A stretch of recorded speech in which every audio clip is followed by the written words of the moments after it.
In the headlines, tension in Borno as terrorists kill residents with mortar bomb. Vice President Shettima visits Sultan of Sokoto, seeks northern support for Tinubu administration in tackling Nigeria's security challenges. Independent Petroleum Marketers Association of Nigeria denies plan to increase petrol price to 700 naira per litre. And on the foreign scene, death toll from Kenya road accident reaches 49. Hello and welcome to Trust News Update. I'm Darshan Hussaina Usman.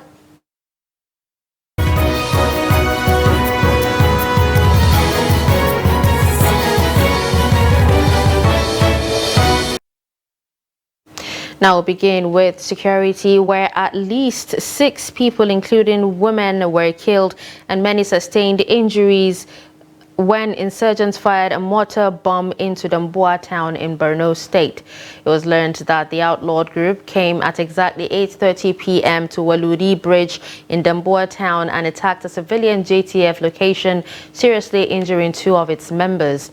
According to a security source, the attackers fired a mortar bomb into the town when they could not gain access into the town. Now, commenting on the incident, a top member of a civilian JTF said their members resisted the attackers when they could not gain access. Observers say Damboa, which has a garrison of the Nigerian army, has not experienced this kind of attack in the last 2 years. Vice President Kashim Shettima on Thursday asked northern leaders to support efforts of the Bola Tinubu administration in tackling Nigeria's security challenges. Shettima made the call when he paid a Salah homage to the Sultan of Sokoto, Muhammad Sa'ad Abubakar III, in his palace. While conveying President Tinubu's felicitations, the Vice President emphasized the importance of peace and unity, noting that there can never be peace without development, nor development without peace. The Sultan of Sokoto thanked Shettima for the Salah homage and sought divine wisdom and strength to discharge tasks assigned to him as the nation's number 2 citizen. I will urge you, I will implore you, I will beg you, in the name of Allah, to, at whatever cost, sustain your relationship with the Sarkin Yamma for the peace, stability, and progress of our sub-region. Please accept the glad tidings and regards from His Excellency President Bola Ahmed Tinubu. He is very much aware of the challenges of our people, the insecurity that has pervaded the northwest sub-region of the country. He is taking far-reaching measures, and I want to congratulate you. In the past 30 days, there has been some semblance of peace. Out of the 4 terrorist leaders, I think the security forces have adequately handled 3 of them. I want to commend them. We want to thank them for all the sacrifices. Like you said, no peace without development, no development without peace. We know that, and I think it's what we should continue telling each other. We need peace. And while we need peace, we have to also take active issues. Today is only a month since you are sworn in. It's only a month since you are sworn in, and you have done a lot within a month. I think it's something that we need to acknowledge. A joint patrol team comprising the Nigeria Police and the Kogi East Neighborhood Watch have arrested 10 suspected kidnappers terrorizing Kogi and Benue states. It was gathered that the suspected kidnappers have been terrorizing Ogugu community in Alamaboro local government area of Kogi State and Orakoma Otukpa axis in Benue State. The Kogi State Police Public Relations Officer, SP William Ovie Aya, who confirmed the incident on Friday, said 3 of the suspected kidnappers were arrested in Kogi State, while 7 other gang members were arrested in the Gidanrawa Trailer Park Hotel in Otukpa, Benue State. According to him, those arrested in Benue State have been handed over to the Benue State Police Command, while the other 3 suspects are currently being interrogated by the police in Lokoja, Kogi State. Governor of Cross River State, Basi Edet Otu, has ordered the State Commissioner of Police to fish out and arrest all the gangsters that reportedly maimed and lynched an elderly woman accused of witchcraft. The woman was burnt to ashes in front of her church in the presence of her daughter and members a few days ago in Old Netim community of Akampa local government area of the state. In a statement Saturday morning signed by his chief press secretary, Emmanuel Ogbeche, Otu said the lynching is barbaric, repulsive, and against all civility. Governor Otu said all forms of brigandage and criminal acts will not be tolerated, but rather be met with the full weight of the law. Otu therefore directed the Commissioner of Police in the state to mobilize all tactical and investigative assets and ensure that the perpetrators of the heinous acts are brought to justice. Still on security, troops of 4 Special Forces Command in Doma, Nasarawa State have arrested 12 suspected rail track vandals at an abandoned railway station at Angwanyara and Agyaragu communities. Handing over the suspects on behalf of the commander, the acting Deputy Director, Army Public Relations, Special Forces Command Doma, Major Joseph Adekunle, says all the suspects have been apprehended by the troops to the Nasarawa State Command of the Nigeria Security and Civil Defense Corps. The report. The tracks had been vandalized in large quantities by the vandals and had been loaded in 2 12-tire trucks before their luck ran out. In the course of further investigation, prominent citizens within Lafia and Jos Plateau State were mentioned as members of the syndicate. Troop of 4 Special Forces Command, during a routine patrol, intercepted 5 suspected rail track vendors at an abandoned railway station between Angwanyara and Agyaragu community within Kenya local government area of Nasarawa State. The suspects were arrested in connection with the vandalization of rail track in large quantities, which were loaded in 2 12-tire trucks. Subsequently, during the course of further interrogation, prominent citizens within Lafia and Jos Plateau State were mentioned as members of the syndicate. Deputy Commandant of the Nigerian Security and Civil Defense Corps (NSCDC), Efere Joseph, who received all the suspects, appreciated the Army for the collaboration to tackle the state of insecurity in Nasarawa State. He gave assurances that all the suspects would be charged to court for prosecution after investigation to serve as a deterrent to others. The handover note from the major in charge of the handing over process. These gentlemen behind me, definitely we are going to take them to our command, interrogate them, and then make sure that we forward it to the Federal High Court for further prosecution. But definitely they are going to pay dearly for what they have committed, because they are the ones that are pulling back the government in terms of national infrastructures. They say I should carry this motor to go load around Agyaragu site, then I'll come back. And the time where they are giving me the motor, I tell them, say, I'll still go back to school around 2 o'clock, go and park student. So they just tell me, say I should carry it, go load and come back before that 2 o'clock. I just recently came back from school last 2 weeks, Wednesday. So I decided to go on with them so that I will look for what to sponsor myself. Where are you schooling? In Federal Poly in Nasarawa. What level? I'm in final year. What studies? What course of study? A lot of vandalized tracks are still stockpiled at the spot where the vandals were arrested, waiting to be evacuated. With the 2023 Eid al-Kabir celebration over, Muslims and non-Muslims say they have several takeaways and lessons from the festivities. Among the takeaways is the hospitality of Katsina residents to non-indigents within their localities. Abdullahi Ahmadi in this report speaks with some non-indigent residents in Katsina State who witnessed the celebration. His report.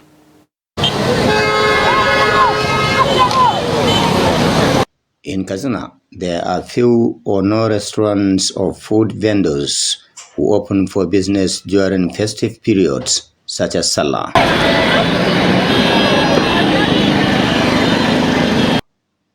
Non-indigents who rely heavily on restaurants for their meals have no cause to worry, as the hospitality known for Katsina people knows no bound. Miriam Oziama says was treated to what she called the best dishes she ever had in her entire life. And I'm here with my friends and family celebrating this Eid Kabir. And here with me is me and Tawishi and Kudus. This is my first time of having to taste this wonderful meal, and it's very, very lovely. It is also the tradition of many Katsina residents to serve meals and drinks to those around, regardless of tribe or religion. This Salah, which is what you call faithfulness and obedience, and that is what we use to preach to our people, especially this time around when there's change in pattern and because of the economy. This is happening even as many are caught in the hardship occasioned by inflation, fuel subsidy removal, and food scarcity.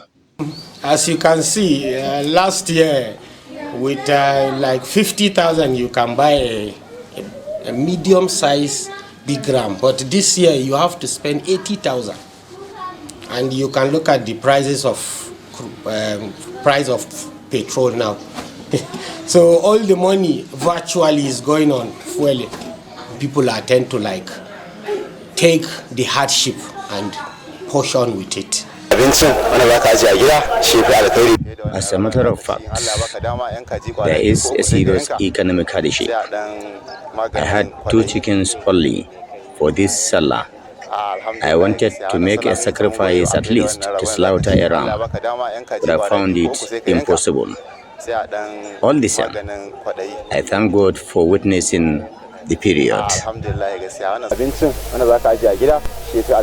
Even business owners who compared this year's Eid with previous festive seasons admitted that this is the worst ever in terms of living costs.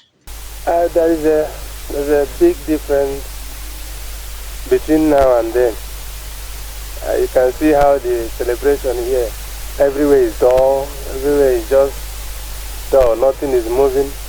Unlike before, where when you get in here, you not even see goods on the high side, everything is skyrocketed. People don't have money to buy. People want to buy, but they don't have the money. So that is what we are facing here, especially here in Katsina now. Economists and other commentators are saying the earlier the government does something to cushion the effects of inflation and fuel subsidy removal, the better for Nigerians and Nigeria as a nation. Abdullahi Izumayamadi, Trust Television News, Katsina. Kwara State Governor Abdulrahman Abdulrazak has hosted the Emir of Ilorin, Ibrahim Sulu Gambari, to the annual Bareke, commending the Royal Institution for working with the government to sustain peace and harmony and promote development in the state. The governor called on citizens to support President Bola Tinubu, whose early policies he likened to a pregnancy cause, which is sure to birth a more progressive Nigeria.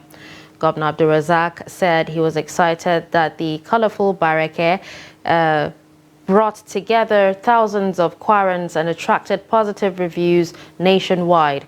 It followed the last 2 days of colorful celebrations of the Eid and the Durbar. Accompanied by many royal title holders and community leaders, the Emir commended the governor for standing for peace and harmony and his investment in human capital and infrastructural development of the state. Kwara, he added, is not one tribe, but a heterogeneous community with many ethnic groups. I welcome Your Highness to this another edition of the Barricade. It is significant that the good relationship between the throne of Sheikh Alimi and the government has waxed stronger. This excellent relationship has helped to strengthen peace and harmony in Kwara State as everyone aligns behind a single agenda for growth of the common good. It serves to reassure the people of Kwara State that growth and development occurs more and faster in an atmosphere of love, peace, and harmony. To lay history on the soil of Kwara State. Kwara State, we are not one, but we are not one tribe, but we are the most manageable one in the whole of the country. You're watching Trust News Update. Coming up after the break. Traders in Benue lament over poor patronage. Do stay with us.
Welcome back and thanks for staying with us on Trust News Update.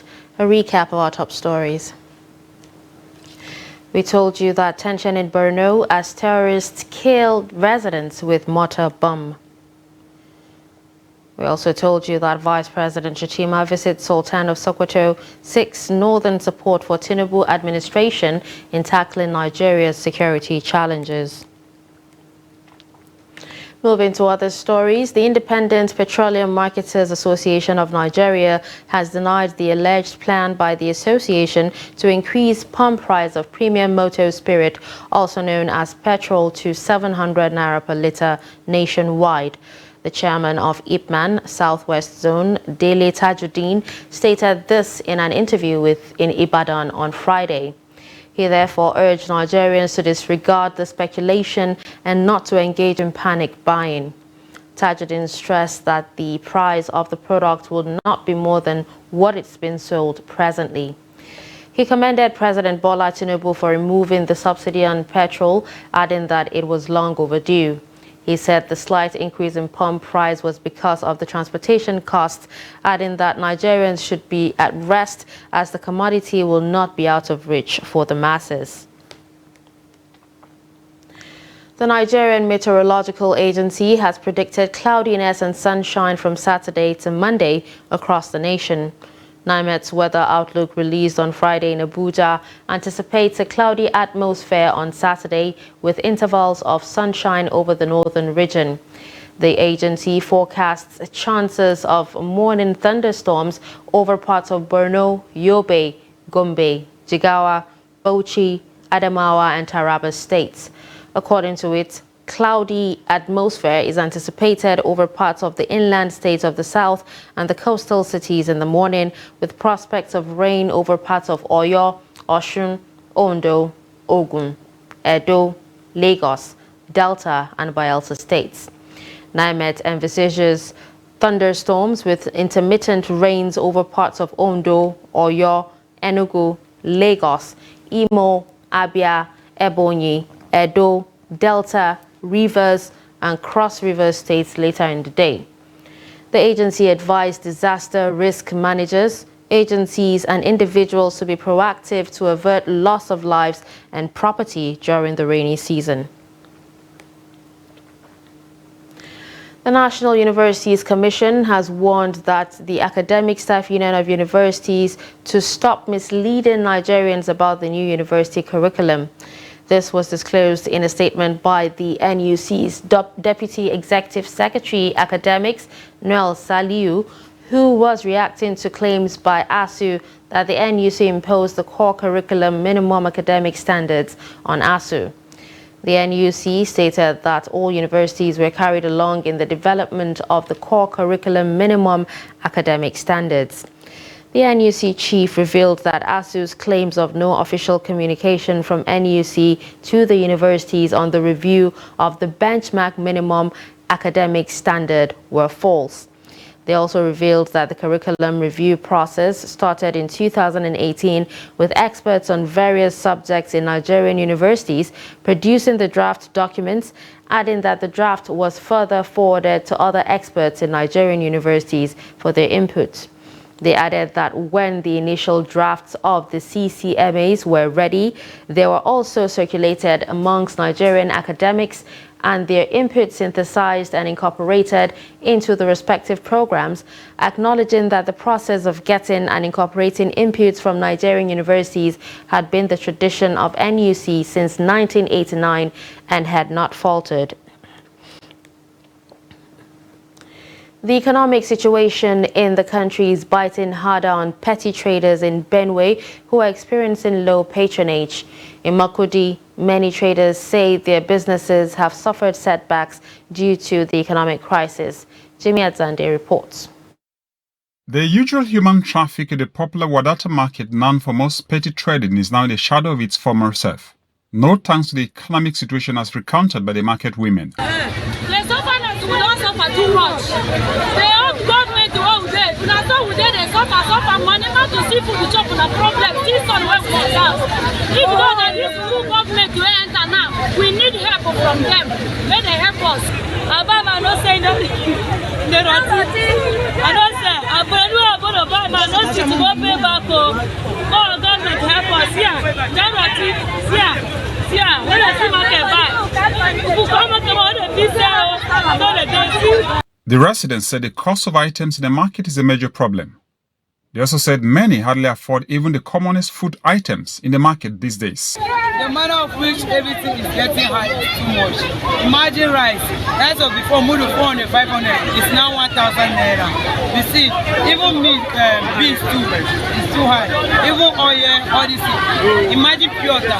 Gari is now rubber pants, 1.5. Imagine. Others blame the worsening situation on the current subsidy remover in the country. And when you talk to the customer will now tell you that the fuel problem Now make everything was too high of this time. That is the problem we have. This way program, not money. Money follow at the back.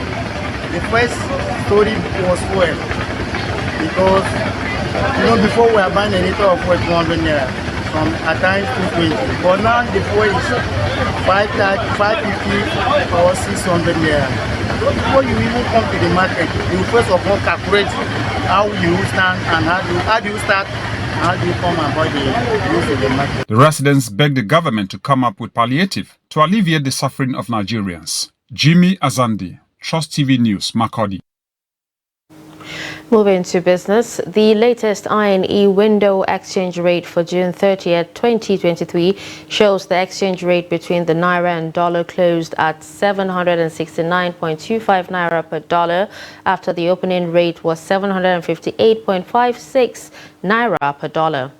The turnover was $263.45 million, which is higher than the average daily turnover of $200 million in the past month. The highest rate recorded was 841 Naira per dollar, while the lowest rate was 461.50 Naira per dollar, reflecting a wide range of fluctuations in the market. The exchange rate opened the month at 464.67 Naira per dollar when the central bank was still maintaining multiple exchange rate windows, closing the day at 769.25 Naira per dollar. The exchange rate depreciated by 39% in 1 month, one of the largest one-month depreciation of the currency seen for decades. However, the exchange rate market finally received parity during the month after years of operating a huge exchange rate disparity between the Naira and the dollar. On the foreign scene, the death toll from a grisly road crash in western Kenya has risen to 49, a government minister said on Saturday, as rescuers work to clear the wreckage where more victims are feared trapped. In one of the deadliest accidents in Kenya for several years, a truck carrying a shipping container veered out of control and plowed into multiple other vehicles and people at a busy road junction on Friday evening, police said. Rescuers have resumed a search for victims of the crash, which occurred on a highway between the lakeside town of Nakuru and Kericho, an area known for its lush tea plantations. He said more than 30 people were also injured when the truck rammed into cars, minibuses, motorcycle taxis, and market stalls at the teeming Londiani junction. Footage from the scene late Friday showed the overturned truck and the mangled wreckage of multiple vehicles, doors torn off minibuses, and debris strewn across the road as rescuers walked on the pouring rain. And with that, we've come to the end of Trust News Update. Don't forget to follow us across all our social media platforms. I'm Darshan Hussaina Usman. Thanks for watching.